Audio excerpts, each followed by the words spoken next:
Armando Baker here. It's Luke May. This is Tyler Hansbrough. University of North Carolina. Here's North Carolina. I just want to shout out my boy JBear_YT. JBear_YT. It's Carolina family, baby. Go Heels. Go Heels. What's up, boys? Welcome back to another video. Today, I'm going to give you guys my preseason ACC basketball rankings from 1 to 15. Actually, more like 15 to 1 in this video. I'll be ranking in the order I believe that these teams will finish. As well, stick around for my ACC Player of the Year candidate. So, getting it started here at 15. There is no Atlantic and Coastal in basketball. Just 1 to 15 here. So starting here at 15, I'm going Pitt. And I'll go ahead and reveal the number 14 team as well, which is Georgia Tech. To me, these are by far the two worst teams in the ACC. Just not much talent on either of these squads right now. The one thing that separates Georgia Tech from Pitt, although very slight, I do think Josh Pastner is a better coach than Jeff Capel. So I will go Georgia Tech there at 14 and Pitt at 15. Number 13, I have the Boston College Eagles. This was tough for me. I debated on putting it a little bit higher because the way they ended last year wasn't honestly terrible. And I shouldn't have revealed that. I'll just leave it up. But, yeah, honestly, they didn't have a bad year last year. Quentin Post, and they got some other good players on that team. So I'll give them the benefit of the doubt here and put them above Pitt and Georgia Tech.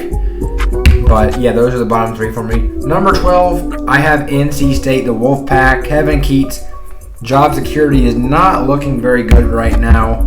They just haven't been recruiting to like an NC State level, I would say. They got some impact transfers that I do think actually will help them this year, which is why I have them above those top three schools. But yeah, not much to be excited about for NC State basketball this year. Number 11, I have the Clemson Tigers. They got two key pieces on this team that put them above the rest so far, and that's PJ Hall and Hunter Tyson.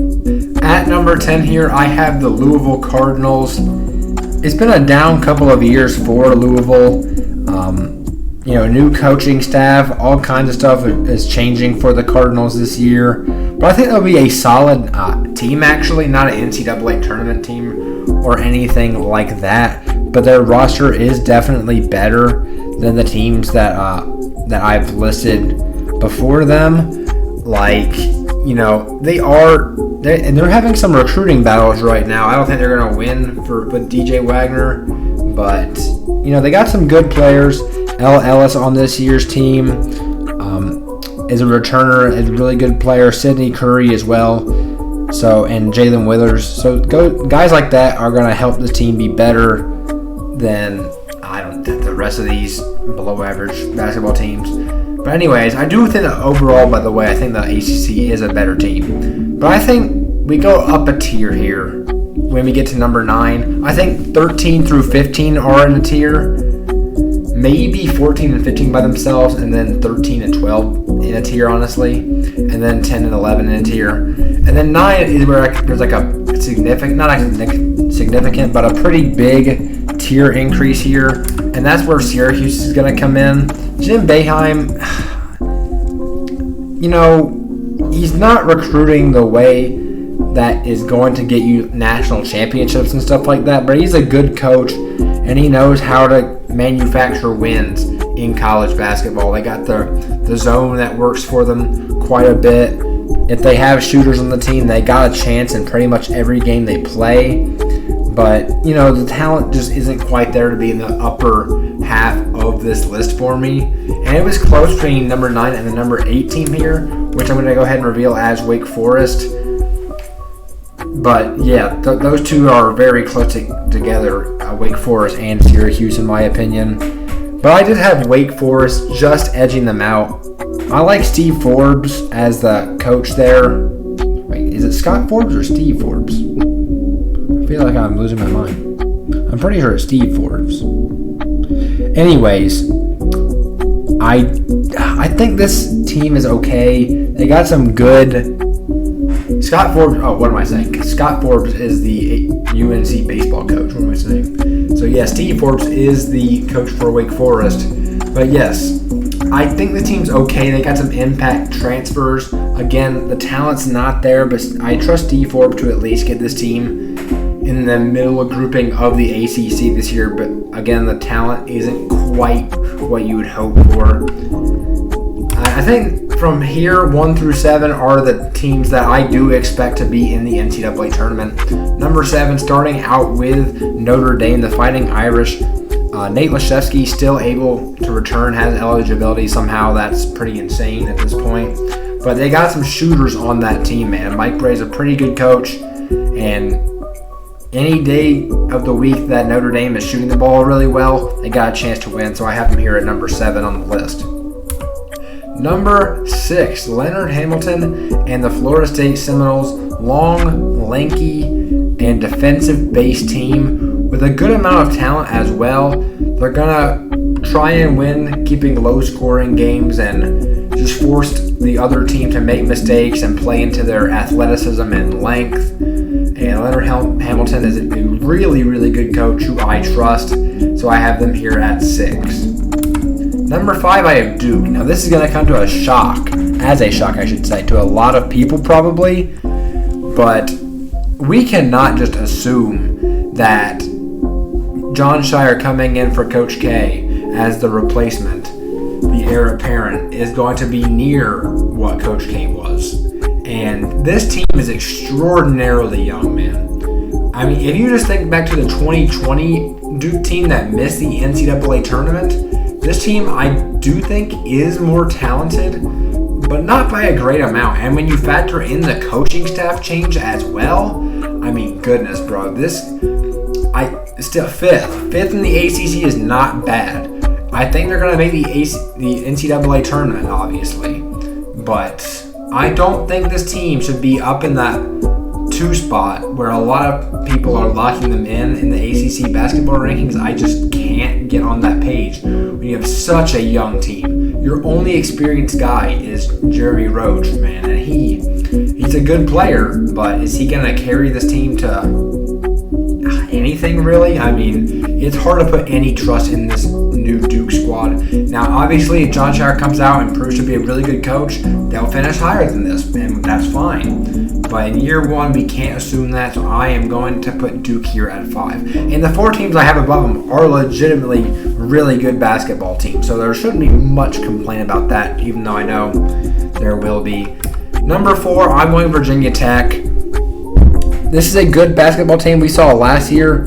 If this is another one of these teams, if they can shoot, they got a chance in the basketball game, man. I like the roster. Hunter Couture is coming back, along with Sean Padula, who's a really good piece and a really young guy. So, and when you factor in the coaching staff, I think Mike Young is a really good coach. If they can shoot, they got a chance. Justin Butt's a really good, versatile piece. But, yeah, man, I like this team. I think they got a chance this year again. So I'm going to put them here at 4. Number 3 here, I'm going with Miami.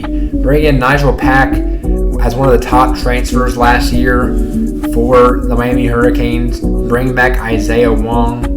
And Jim Larinaga, I do think, is a good coach on a team that made the Elite 8 last year and proved a lot of people wrong, being like a 7 seed or was it a 10 seed? It was one of those. But yeah, Miami, good squad this year, really, really talented. I think there's no reason they shouldn't be in the top 3 of the ACC, and if they're not, it'd be a pretty big disappointment for them. Here at number 2, I'm going with the Virginia Cavaliers. I've said it before, Tony Bennett, I think, is a top 5 coach in college basketball. Talent isn't great necessarily, but they got a lot of experienced guys who can really play that system that Virginia is known for and Tony Bennett is known for. They'll be really good in that role. If they can hit some shots and just play the great defense that we know they're probably going to play, this team will be much improved.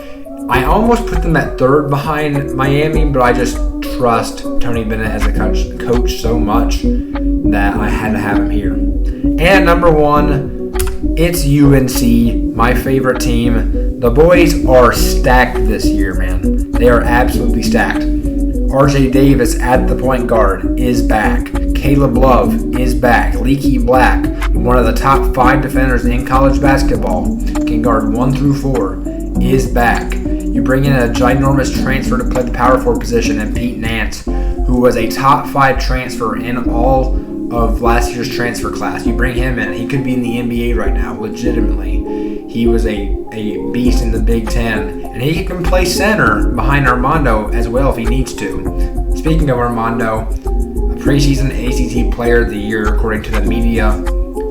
And he's back as well, former 5-star. Just an absolute beast going into his senior season. So I expect great things from this Carolina team. Hubert Davis just got a contract extension. He was great last year. I love his way of basketball, if that's what I'm trying to say.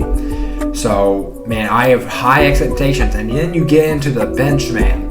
You talk about guys like Justin McCoy, defensive-minded player. Dontre Styles, DeMarco Dunn coming back as well. And then you got freshmen Will Shaver, Seth Tremble, who was a borderline 5-star. Jalen Washington, who was a 5-star before his injury. And Tyler Nickel, who was a guy that is the all-time leading scorer in Virginia high school basketball history. And I've heard a lot of good things, and he's a knockdown shooter. And he's 6'8". So I expect ginormous things from this Carolina team. If they can stay healthy, there is no reason they shouldn't be number 1 in the ACC and debatably number 1 in the country, man. So I am really excited for this team. I love what I'm seeing. And I almost forgot Puff Johnson on this team as well. That's a really good piece to have as your 6th man. And finally, ACC Player of the Year.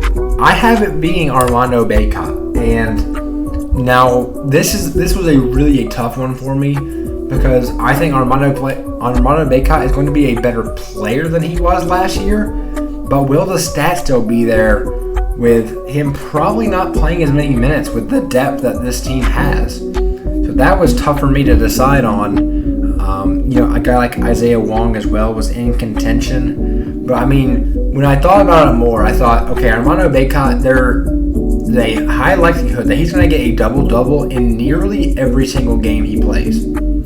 So if he stays healthy, honestly, I think he's going to win it. Being on the best team in the ACC and the best player on the team, I think that gives you a really good chance of winning it. So that's going to be my ACC preseason predictions. Let me know what you guys think in the comments down below. Please like, subscribe, turn on post notifications, do all that YouTube stuff, and I will see you guys in the next one.